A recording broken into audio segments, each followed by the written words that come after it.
This one will be quick. Hmm. Getting away from the mundane. Shall I read the definition of mundane? Maybe I should. Maybe I should.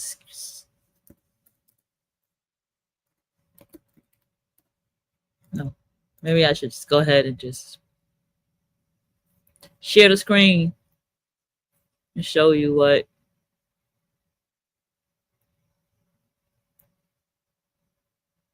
Mhm.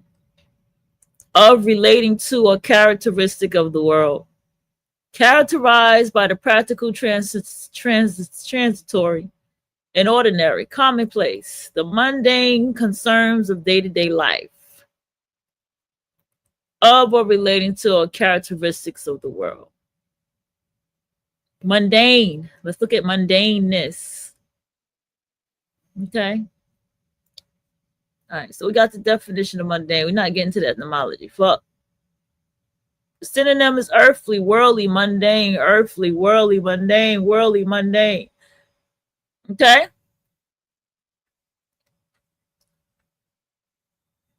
Example of mundane in sentence. On him, a mundane navy blazer looked like an Armani dinner jacket. Around him, a dusky locker room because the chandelier lobby of the Savoy. How did our ancestors pass from the mundane activity of counting to the concept of number and the Aztec devoid of any particular collection of objects and label? Okay, we understand what mundane means. So what falls into these topics of mundane topics? What I ate today. Here's a picture of it. How was work? It's what I did at work today. It's mundane. What I ate for lunch at work today is mundane. Work is mundane. Monday. Hey, what you have for lunch? Hey, got that, da. Work is every mundane. Mundane. Sometimes family life can become very mundane. It's so funny. It's so close to the word Monday, right? Mundane is so close to the word Monday, and I hate Mondays. So you have topics like divestment. That's a mundane topic. I move far away from you niggas, and I live in a gated community, and I live around goats and horses and cows and pigs. And I don't have to see y'all. That's mundane. But how do we get away from mundane? We get away from the mundane by what I talked about earlier today. Around what? Around like 1 o'clock, I think. 1 p.m. Eastern. I was saying how you have to get into alignment of what it is that you want to manifest in your life and what you want to get done. You have to fully align yourself of the things that you want to do and what you truly want to get done for yourself. Okay? You have to fully align yourself with understanding that here's the keys and the system that I have to get to and do in order to have this lifestyle. We talked about that word too. To obtain whatever it is that you were trying to obtain or whatever lifestyle you were trying to live. Alignment. I tell you all the time, the work world is what it is. It's supposed to be the work world. It's supposed to be about work. It's supposed to be about what you're doing for the day, what job has to be done, what paperwork, what emails, what meetings have to be done, whatever your career is, whatever food order has to be done. It doesn't matter. No judgment. Seriously, no judgment. But the main thing is no matter where you work to obtain your finances, outside of being an entrepreneur, because you still got to talk work stuff even as an entrepreneur. When it comes to your goals and ambitions, that is what's far more important. And life is not mundane when you are going for that. See, don't let this world make you feel like because you live in the projects, because you live in a low impoverished neighborhood, because you live somewhere that's perceived to be in the projects, you know, because that's perception too. Because some people, I'm trying to tell you, man, there's some places they call projects, and we be looking like, man, y'all don't know what a projects is. This is luxury right here, but okay. And they see that shit.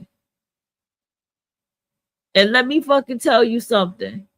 Don't let that be the reason to make you feel like you can't have what you have. All right? There's a lot of people, because of the job that they got, because of where the fuck they live at, or whatever they perceive where they live at, because it don't have to be the projects. There's people that live in a house but don't feel like the house look good enough or the house is expensive enough. It's all perception. Whatever your situation is, don't let that make you feel like you can't get to your goals and ambition. That you can't strive for whatever it is that you're aiming for. There are people who lived couch to couch or slept on a friend couch to get where they had to go. And you don't know nothing about it until they get there. In tears, they'd be like, we had to sleep on a friend's couch and pay them to stay there to keep this going. There are people that still stay with their parents, grandparents, to achieve what it is that they needed to achieve. There are people that moved all kind of different places to achieve what it is they needed to achieve.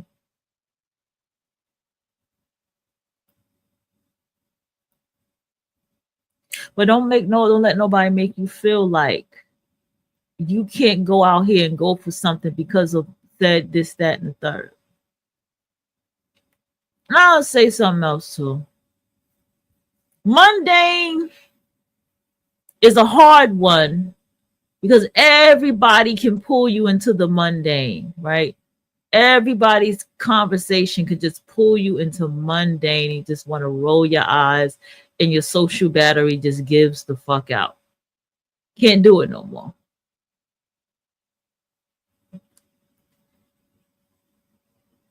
Okay. Another thing, I also have come to realize in life that somebody's texting me. What is it that you truly want to achieve for yourself? And how are you going about doing that?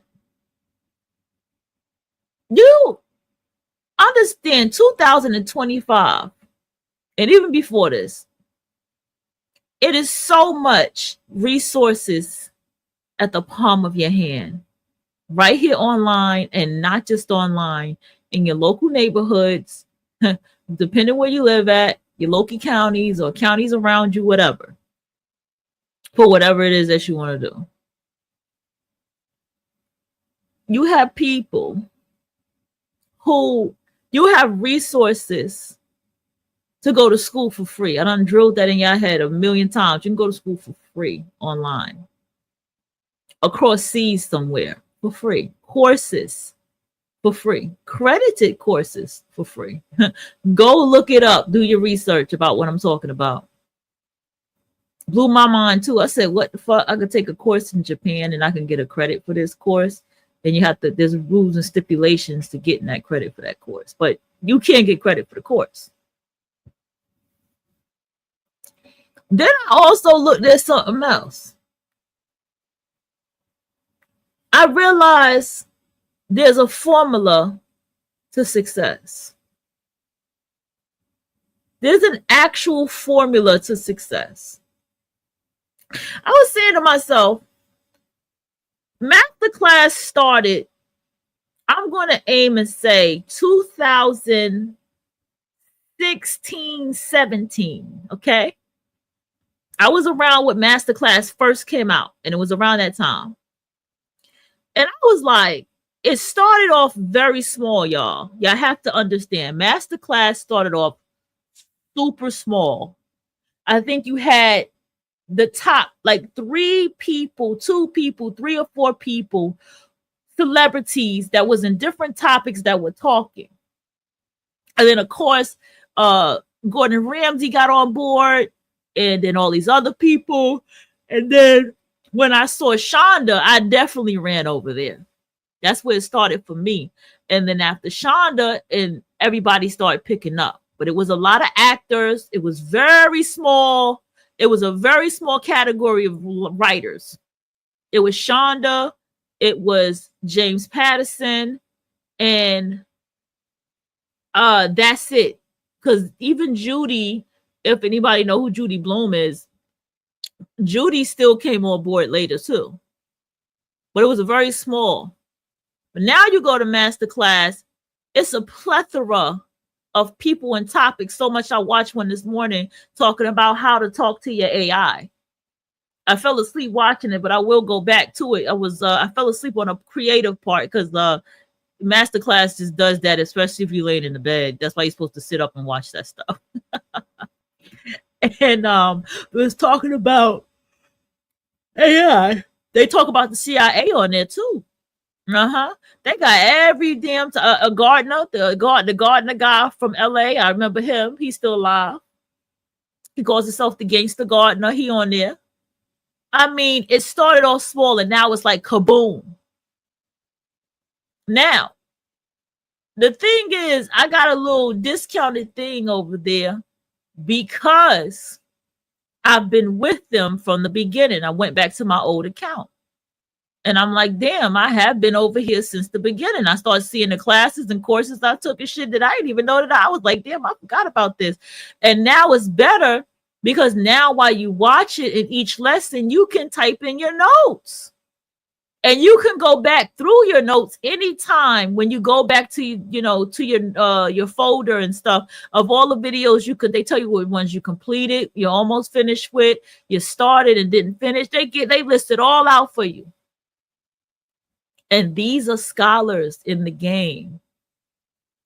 These are people that you've been seeing their books since you were a kid, especially if you were an 80s baby.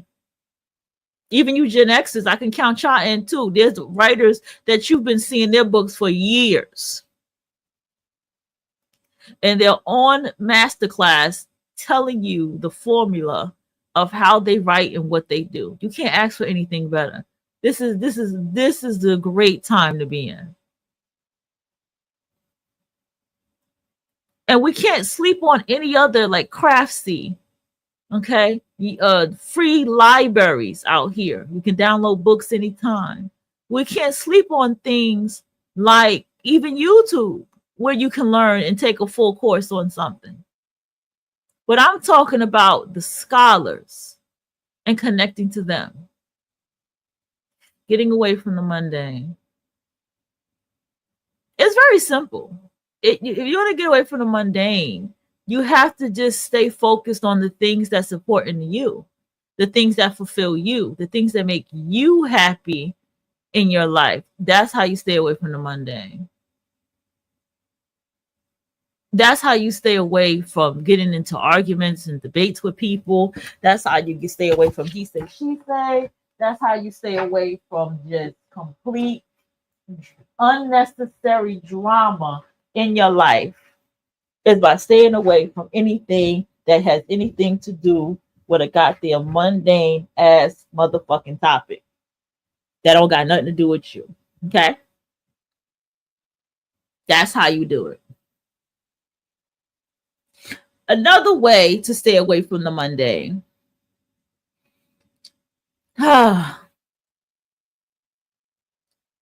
You have to want to not be bothered with the mundane. You have to like hear me out. You have to be like, man, this shit is mundane, and turn the channel and not want to deal with it. I was listening to Divestors yesterday. I think I told y'all this. And it was recent shows. And when I tell y'all the time, when I talk about Divestors, I'm not just talking about one particular show. I'm talking about the circle of Divestors. Just name them all. Okay, I don't got to. And I listen to their topics that they talk about is so mundane. Laughing at people getting deported, defending Donald Trump, defending anything that's a Republican, no matter how goddamn fucked up and wrong that they are, how out of line that they are, how wicked they are being. They're going to defend the Republican. Laughing at people's struggles and dismays. I always come and it's the same topic of crashing down on a black woman, crashing down on the black male for crashing down on the black woman. It goes on and on and on with these divestors, what all these topics are. Again, I repeat, divestors are not just a one channel thing. These are women and men who are divested from each other, who are black, okay, or whatever. Okay, I watch these channels. And I sit here and I say to myself, this is horrible. Okay. I start to say to myself, this is horrible. This is childish and very mundane. What am I getting from this? If I'm ready to make a docuseries, when I'm ready to make the docuseries, maybe I'll just come back around and listen.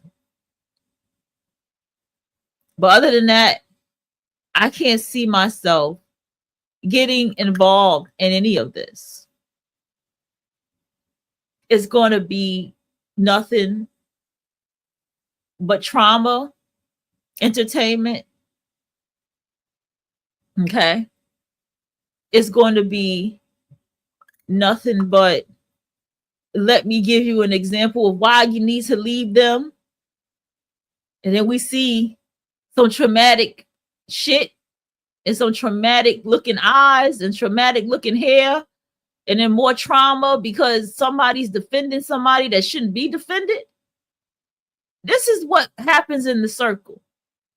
Let me show you a fight that happened. It's like they're displaying more draining, toxic examples to give the example to stay away from it. But they're presenting the toxic shit. There's nothing that presents anything the opposite of what they're saying to stay away from. Do you get what I'm saying? There's nothing that's like, hey, let's just talk about traveling and other type of shit, you know, something else that reflects having something reflecting a divested life. It's draining. And because it's so draining, my spirit is just like, yo, I can't even listen to this shit no more, bro. This shit don't even make sense to me no more. I used to it changed. I was like, I used to sit here and laugh at this type of shit with a friend. I used to think this shit was actually funny. But goddamn, they still cracking jokes.